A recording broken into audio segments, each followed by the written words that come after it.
we get out of here, we can talk about this one last thing. Porn, dude. Dude, it's so funny. It's so fun, and there's so much. Like, there is so much porn. Like, you've never been to the last page on Pornhub, ever. No, right? If you have, you're disgusting. Like, that shit is so deep. Like, Google doesn't go that deep. And what's crazy about it to me is just the fact that, like, there's so much, right? Like, there's millions of people who have had sex on the internet. Like, it's in the palm of your hand, all day, every day. It's so accessible. And, like, you've never met any of these people? That's not weird to you? They're among us. Like, you've never been in Whole Foods and been like, you look so familiar. Like, how does that not happen? And I just love because there's so much. Like, people have to get innovative about it, man. Like, there's so many good categories. Dude,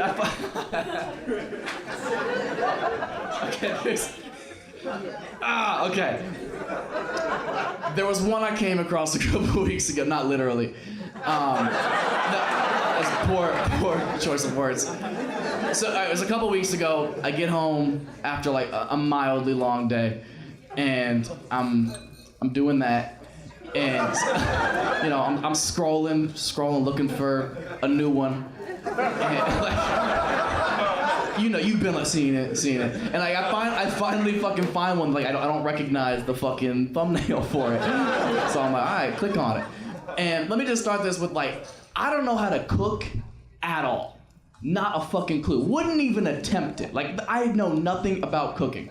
So the video starts off as this dude has got like the camera like very like POV angle, right? Let's not be fucking children. You know what that means. It's his point of view the entire time. And the video starts out with his POV of him cooking eggs, right? And I can't cook eggs. Have never tried to cook eggs, but like, this wasn't it. You know what I mean? Like, he's fucking these eggs up for like 5 to 6 minutes. And I'm just like, fuck, how long is he gonna go?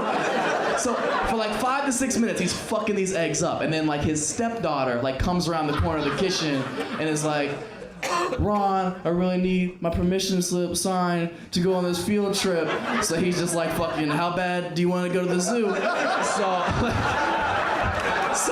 she just starts sucking his dick because how else do you get to the zoo? And so for the next 15 to 20 minutes, it's just him panning back and forth between her sucking his dick and him fucking up these eggs. He cooked them the whole time. I had to watch to be like, is it an omelet? Like, how far is he gonna fucking go? I don't know, man. I was just so impressed. Like, I'd always wished I could meet like a porn star. Like, every guy kind of like fantasizes about like which one he would want to like, you know, hook up with in real life.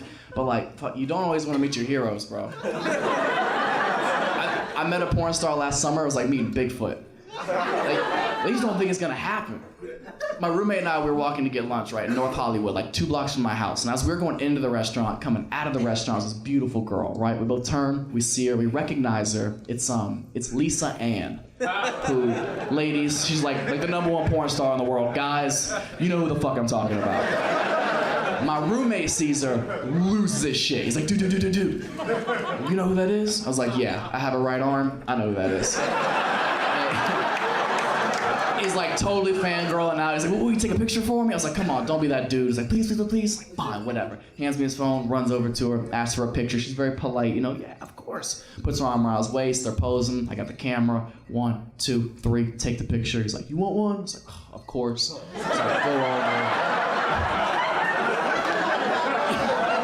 I go over. My roommate has the camera. She puts her arm around my waist. We're posing. My roommate has the camera. He's counting down 1, 2, 3. And on 3, as he flashes the camera, she leans in and kisses me right on the cheek. And my roommate loses his shit. He's like, oh! It's like the coolest shit ever! But like, I've seen her work. So I'm like, oh!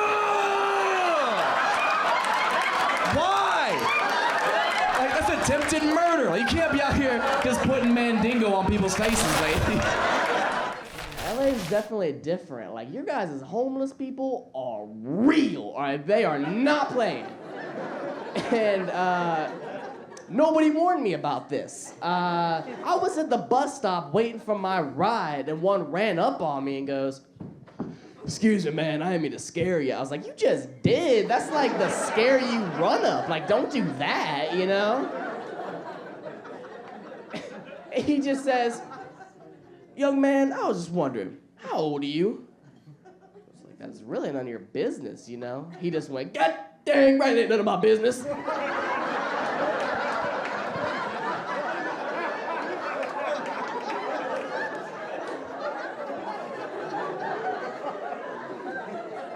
I was like, "Did you just shimmy away from me?" Like being a kid, you don't really understand how somebody's life can go that wrong, you know?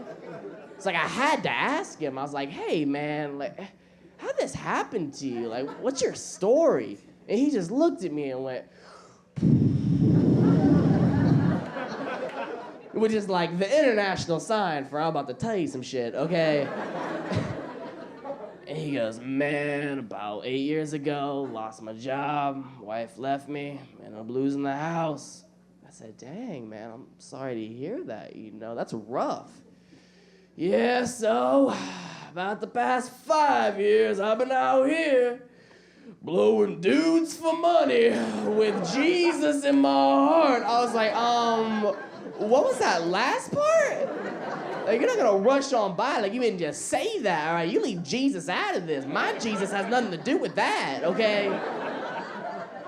Because as being a growing man, I can't really see how blowing dudes for money is ever a last resort, you know?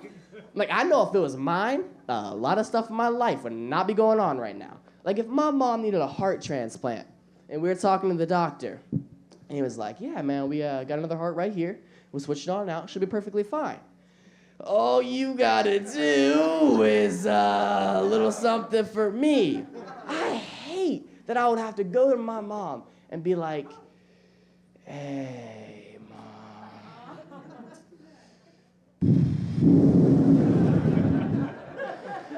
I talked to the doctor.